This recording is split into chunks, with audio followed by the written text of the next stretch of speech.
नमस्कार। इस वेबिनार में उपस्थित सभी महानुभावों का स्वागत है।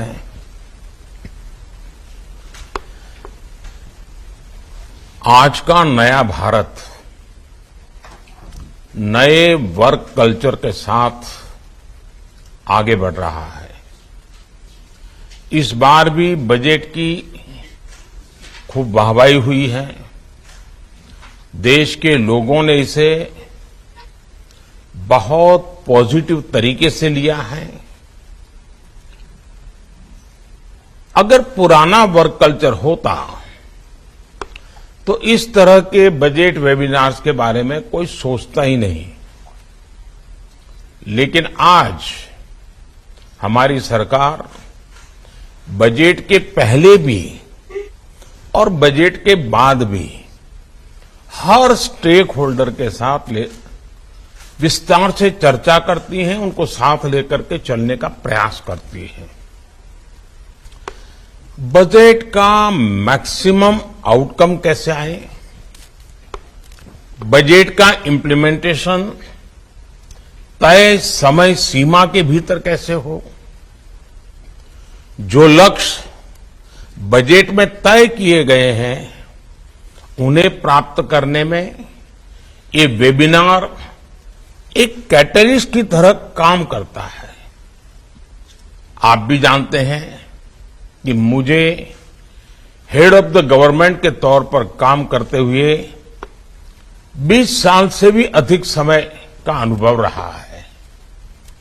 इस अनुभव का एक निचोड़ ये भी है कि जब किसी नीतिगत निर्णय से सभी स्टेक होल्डर्स जुड़ते हैं तो रिजल्ट भी मनचाहा आता है, समय सीमा के भीतर आता है। हमने देखा है कि बीते कुछ दिनों में जो वेबिनार हुए उसमें हजारों लोग हमारे साथ जुड़े। दिन भर सब लोग मिलकर के बहुत ही गहन मंथन करते रहे और मैं कह सकता हूं कि बहुत ही महत्वपूर्ण सुझाव आए और आगे के लिए आए। जो बजट है उसी पर ध्यान केंद्रित किया और उसी में से कैसे आगे बढ़ा जाए, बहुत उत्तम सुझाव आए। अब आज हम देश के टूरिज्म सेक्टर के कायाकल्प के लिए ये बजट वेबिनार कर रहे हैं। साथियों, भारत में हमें टूरिज्म सेक्टर को नई ऊंचाई देने के लिए आउट ऑफ द बॉक्स सोचना होगा और लॉन्ग टर्म प्लानिंग करके चलना होगा। जब भी कोई टूरिस्ट डेस्टिनेशन को विकसित करने की बात आती है तो कुछ बातें बहुत महत्वपूर्ण होती है। जैसे उस स्थान का पोटेंशियल क्या है, ईज ऑफ ट्रैवल के लिए वहां की इंफ्रास्ट्रक्चर नीड क्या है, उसे कैसा पूरा करेंगे। इस पूरी टूरिस्ट डेस्टिनेशन को प्रमोशन के लिए हम और क्या क्या नए तरीके अपना सकते हैं। इन सारे सवालों का जवाब आपको भविष्य का रोड मैप बनाने में बहुत मदद करेगा। अब जैसे हमारे देश में टूरिज्म का पोटेंशियल बहुत ज्यादा है। Coastal tourism, beach tourism, mangrove tourism, Himalayan tourism, adventure tourism, wildlife tourism, eco tourism, heritage tourism, spiritual tourism, wedding destination, conferences के द्वारा टूरिज्म, स्पोर्ट्स के द्वारा टूरिज्म, ऐसे अनेक क्षेत्र हैं।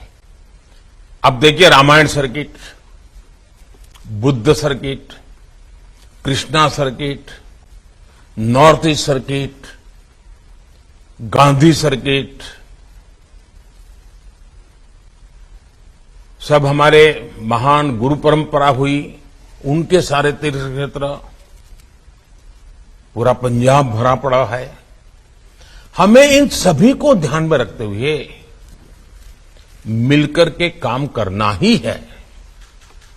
इस वर्ष के बजट में देश में कॉम्पिटिटिव स्पिरिट से, चैलेंज रूट से देश के कुछ टूरिस्ट डेस्टिनेशन को डेवलपमेंट के लिए सिलेक्ट करने की बात कही गई है। ये चैलेंज हर स्टेक होल्डर को साथ मिलकर प्रयास करने के लिए प्रेरित करेगा। बजट में टूरिस्ट डेस्टिनेशन, इसके एक होलिस्टिक डेवलपमेंट पर भी फोकस किया गया है। इसके लिए अलग अलग स्टेक होल्डर्स को हम कैसे एंगेज कर सकते हैं, इस पर विस्तार से चर्चा होनी चाहिए। साथियों, जब हम टूरिज्म की बात करते हैं तो कुछ लोगों को लगता है कि एक फैंसी सा शब्द है, समाज के हाई इनकम ग्रुप से और उन्हीं लोगों को रिप्रेजेंट करता है। लेकिन भारत के संदर्भ में देखें तो टूरिज्म का दायरा बहुत बड़ा है, बहुत पुराना है। सदियों से हमारे यहां यात्राएं होती रही है। ये हमारे सांस्कृतिक, सामाजिक जीवन का हिस्सा रहा है, और वो भी जब संसाधन नहीं थे, यातायात की व्यवस्था ही नहीं थी, बहुत कठिनाई होती थी, तब भी कष्ट उठाकर लोग यात्राओं पर निकल पड़ते थे। 4 धाम यात्रा हो, 12 ज्योतिर्लिंग की यात्रा हो, 51 शक्तिपीठ की यात्रा हो, ऐसी कितनी ही यात्राएं हैं हमारे आस्था के स्थलों को जोड़ती थी। हमारे यहां होने वाली यात्राओं ने देश की एकता को मजबूत करने का भी काम किया है। देश के कितने ही बड़े बड़े शहरों की पूरी अर्थव्यवस्था, उस पूरे जिले की पूरी अर्थव्यवस्था यात्राओं पर ही निर्भर थी। यात्राओं की इस पुरातन परंपरा के बावजूद दुर्भाग्य ये रहा कि इन स्थानों पर समय के अनुकूल सुविधाएं बढ़ाने पर ध्यान नहीं दिया गया। पहले सैकड़ों वर्षों की गुलामी और फिर आजादी के बाद के दशकों में इन स्थानों की राजनीतिक उपेक्षा ने देश का बहुत नुकसान किया। अब आज का भारत इस स्थिति को बदल रहा है। जब यात्रियों के लिए सुविधाएं बढ़ती हैं तो कैसे यात्रियों में आकर्षण बढ़ता है, उनकी संख्या में भारी वृद्धि होती है। और ये भी हम देश में देख रहे हैं। जब वाराणसी में काशी विश्वनाथ धाम का पुनर्निर्माण नहीं हुआ था तो उस समय साल में 70-80 लाख के आसपास ही लोग मंदिर के दर्शन के लिए आते थे। काशी विश्वनाथ धाम का पुनर्निर्माण होने के बाद पिछले साल वाराणसी जाने वाले लोगों की संख्या 7 करोड़ को पार कर गई है। इसी तरह जब केदार घाटी में पुनर्निर्माण का काम नहीं हुआ था तो वहां भी सालाना 4-5 लाख लोग ही दर्शन के लिए आते थे। लेकिन पिछले साल 15 लाख से ज्यादा श्रद्धालु बाबा केदार के दर्शन के लिए गए। अगर मेरा गुजरात का पुराना अनुभव है, वहां का भी अनुभव आपसे शेयर करता हूं। गुजरात में पावागढ़ करके एक तीर्थ क्षेत्र है बड़ौदा के पास। जब वहां का पुनर्निर्माण नहीं हुआ था, पुरानी हालत थी, तो मुश्किल से 2000, 5000, 3000 इतनी संख्या में लोग आते थे। लेकिन वहां जीर्णोद्धार हुआ, कुछ इंफ्रास्ट्रक्चर बना, सुविधाएं बनी, तो उस पावागढ़ मंदिर के पुनर्निर्माण के बाद, नवनिर्माण के बाद करीब करीब 80,000 लोग वहां औसतन आते हैं। यानी सुविधाएं बढ़ी तो इसका सीधा प्रभाव यात्रियों की संख्या पर पड़ा। टूरिज्म को बढ़ाने के लिए उसके सराउंडिंग जो चीजें होती वो भी बढ़ने लग गई है। और ज्यादा संख्या में लोगों के आने का अर्थ है स्थानीय स्तर पर कमाई के ज्यादा अवसर, रोजगार, स्वरोजगार के ज्यादा मौके। अब देखिए, दुनिया की सबसे ऊंची प्रतिमा स्टैच्यू ऑफ यूनिटी का भी उदाहरण देगा। ये प्रतिमा बनने के बाद 1 साल के भीतर ही 27 लाख लोग उसे देखने के लिए पहुंचे। ये दिखाता है कि भारत के विभिन्न स्थलों में अगर सिविल एमेनिटीज बढ़ाई जाए, वहां डिजिटल कनेक्टिविटी अच्छी हो, होटल हॉस्पिटल अच्छे हो, गंदगी का नामो निशान ना हो, बेहतरीन इंफ्रास्ट्रक्चर हो, तो भारत के टूरिज्म सेक्टर में कई गुना वृद्धि हो सकती है। साथियों, मुझे आपसे बात करते हुए अहमदाबाद शहर में कांकरिया तालाब है, उस कांकरिया लेक प्रोजेक्ट के विषय में भी कुछ करने का मन करता है।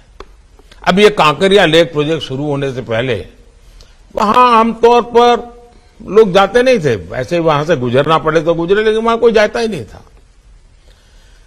हमें वहां न सिर्फ लेक का रिडेवलपमेंट किया, बल्कि फूड स्टोर्स में काम करने वालों को स्किल डेवलपमेंट भी किया। आधुनिक इंफ्रास्ट्रक्चर के साथ हमने वहां स्वच्छता पर भी बहुत जोर दिया। अब कल्पना कर सकते हैं कि आज वहां एंट्री फी होने के बावजूद भी औसतन प्रतिदिन 10,000 लोग मुलाकात करते हैं। ऐसे ही तरीकों से हर टूरिस्ट डेस्टिनेशन अपना एक रेवेन्यू मॉडल भी विकसित कर सकता है। साथियों, ये वो समय है जब हमारे गांव भी टूरिज्म का केंद्र बन रहे हैं। बेहतर होते इंफ्रास्ट्रक्चर के कारण हमारे दूर सुदूर के गांव अब टूरिज्म पर के मैप पर आ रहे हैं। केंद्र सरकार ने बॉर्डर किनारे पर बसे जो गांव है, वहां वाइब्रेंट बॉर्डर विलेज योजना शुरू की है। ऐसे में होम स्टे, छोटे होटल, छोटे रेस्टोरेंट हो, ऐसे अनेक बिजनेस के लिए लोगों को ज्यादा से ज्यादा सपोर्ट करने का काम हम सबको मिलकर के करना है। साथियों, आज एक बात मैं भारत आ रहे फॉरेन टूरिस्ट के संदर्भ में भी बताऊंगा। आज जिस तरह दुनिया में भारत के प्रति आकर्षण बढ़ रहा है, भारत आने वाले विदेशी टूरिस्टों की संख्या भी बढ़ रही है। पिछले साल जनवरी में सिर्फ 2 लाख विदेशी टूरिस्ट आए थे, जबकि इस साल जनवरी में 8 लाख से ज्यादा विदेशी टूरिस्ट भारत आए। विदेश से जो टूरिस्ट भारत आ रहे हैं, हमें उन्हें भी प्रोफाइल करके अपना टारगेट ग्रुप तय करना होगा। विदेश में रहने वाले वो लोग जिनमें ज्यादा से ज्यादा खर्च करने की क्षमता होती है, हमें उन्हें ज्यादा से ज्यादा संख्या में भारत लाने के लिए विशेष रणनीति बनाने की आवश्यकता है। ऐसे टूरिस्ट भले ही कम दिन भारत में रहेंगे, लेकिन ज्यादा राशि खर्च करके जाएंगे। आज जो विदेशी टूरिस्ट भारत आते हैं, वो औसतन $1,700 खर्च करते हैं, जबकि अमेरिका में इंटरनेशनल ट्रैवलर औसतन $2,500 और ऑस्ट्रेलिया में करीब $5,000 खर्च करते हैं। भारत में भी हाई स्पेंड टूरिस्ट को ऑफर करने के लिए बहुत कुछ है। हर राज्य को इस सोच के साथ भी अपनी टूरिज्म पॉलिसी में बदलाव करने की जरूरत है। अब जैसे मैं आपको एक और उदाहरण दूंगा। सामान्य तौर पर कहा जाता है कि सबसे ज्यादा किसी स्थान पर रुकने वाला जो टूरिस्ट होता है, वो बर्ड वॉचर होता है। ये लोग महीनों महीनों किसी देश में डेरा डाले रहते हैं। भारत में इतने भांति भांति प्रकार के पक्षी हैं, हमें ऐसे पोटेंशियल टूरिस्ट को भी टारगेट करके अपनी नीतियां बनानी होगी। साथियों, इन सब प्रयासों के बीच आपको टूरिज्म सेक्टर की एक बेसिक चुनौती पर भी काम करना है। यह है हमारे यहां प्रोफेशनल टूरिस्ट गाइड की कमी। गाइड्स के लिए स्थानीय कॉलेजों में सर्टिफिकेट कोर्स हो, कंपटीशन हो, बहुत अच्छे नौजवान इस प्रोफेशन में आगे आने के लिए मेहनत करेंगे और हमें शानदार अनेक भाषा बोलने वाले अच्छे टूरिस्ट गाइड मिलेंगे। उसी प्रकार से डिजिटल टूरिस्ट गाइड भी अब तो अवेलेबल है, टेक्नोलॉजी का उपयोग करके भी कर सकते हैं। किसी एक विशेष टूरिस्ट डेस्टिनेशन में जो गाइड काम कर रहे हैं, उनकी एक स्पेसिफिक ड्रेस या वर्दी भी होनी चाहिए। इससे लोगों को पहली नजर में ही पता चला जाएगा कि सामने वाला जो व्यक्ति है वो टूरिस्ट गाइड है और वो हमारी इस काम में मदद करेगा। हमें ये याद रखना होगा कि जब कोई भी टूरिस्ट किसी स्थान पर पहुंचता है तो उसके मन में सवालों का भंडार भरा होता है। वो अनेक सवालों के तत्काल समाधान चाहता है। ऐसे में गाइड उन सभी सवालों के जवाब खोजने में उनकी मदद कर सकता है। साथियों, मुझे विश्वास है इस वेबिनार के दौरान आप टूरिज्म से जुड़े हर पहलू पर गंभीरता से विचार करेंगे। आप बेहतर सॉल्यूशन के साथ सामने आएंगे। और मैं एक और बात कहना चाहता हूं, जैसे टूरिज्म के लिए हम मान लीजिए हर राज्य एक या दो बहुत ही अच्छे टूरिस्ट डेस्टिनेशन पर जोर लगाता है, तो एक शुरुआत कैसे कर सकते हैं? हम तय करें कि भाई स्कूल से बच्चे जो टूरिस्ट के रूप में निकलते हैं, हर स्कूल टूरिस्ट करते ही है, यात्रा के लिए निकलते ही है, 2 दिन 3 दिन के कार्यक्रम बनाते हैं। तो आप तय कर सकते हैं कि भाई फलाने डेस्टिनेशन में शुरू में पर डे 100 लोग स्टूडेंट्स आएंगे, फिर पर डे 200 आएंगे, फिर पर डे 300 आएंगे, फिर पर डे 1000 आएंगे। अलग अलग स्कूल के आए वो खर्चा करते ही हैं। यहां जो लोग हैं उनको लगेगा कि इतनी बड़ी संख्या में लोग आ रहे हैं, चलो ये व्यवस्था खड़ी करो, ये दुकान खड़ी करो, पानी की व्यवस्था करो, अपने आप शुरू हो जाएगा। अगर मान लीजिए हमारे सभी राज्य तय करें कि नॉर्थ ईस्ट के अष्टलक्ष्मी हमारे 8 राज्य हैं, हम हर वर्ष 8 यूनिवर्सिटी हर राज्य में तय करें और हर यूनिवर्सिटी नॉर्थ ईस्ट के एक राज्य में 5 दिन 7 दिन टूर करेगी, दूसरी यूनिवर्सिटी दूसरे राज्य में टूर करेगी, तीसरी यूनिवर्सिटी टूर। आप देखिए आपके राज्य में 8 यूनिवर्सिटी ऐसी होगी जहां के हमारे युवकों को नॉर्थ ईस्ट के 8 राज्यों का पूरा आता पता होगा। उसी प्रकार से आजकल वेडिंग डेस्टिनेशन एक बहुत बड़ा बिजनेस हुआ है, बहुत बड़ा टूरिस्ट डेस्टिनेशन बन रहा है। विदेश से तो लोग जाते हैं, क्या हमारे राज्यों में वेडिंग डेस्टिनेशन के रूप में स्पेशल पैकेज घोषित कर सकते हैं? और मैं तो कहूंगा कि हमारे देश में एक वातावरण बनाना चाहिए कि गुजरात के लोगों को लगना चाहिए कि भाई 2024 में अगर हमारे यहां से शादियों के लिए वेडिंग डेस्टिनेशन होगा तो तमिलनाडु में होगा और तमिल पद्धति से हम शादी करवाएंगे। घर में 2 बच्चे हैं तो कोई सोचेगा कि एक हम असमिया पद्धति से शादी करवाना चाहते हैं, दूसरे की हम पंजाबी पद्धति से शादी करवाना चाहते हैं।